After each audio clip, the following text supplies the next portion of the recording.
this one is chips. It's just $20. This motor is just buy look like good. Before we use, we should know about some specification of the motor.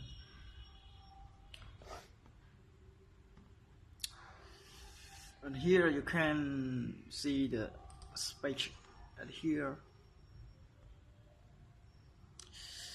Yes, specifications rate the voltage.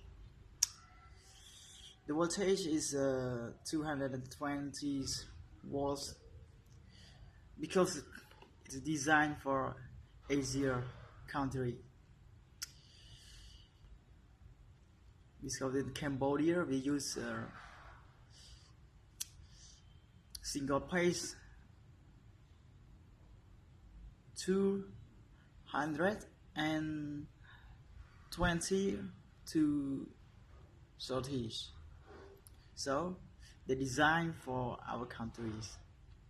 Rated frequency in Cambodia we use a frequency of electricity source is 50 Hz.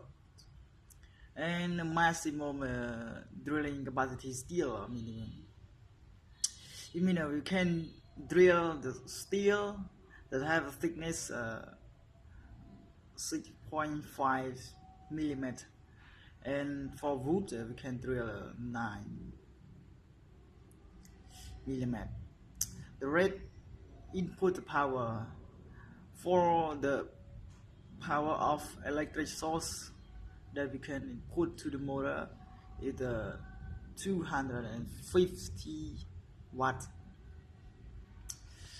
If you calculate, maybe around 1.2 amp.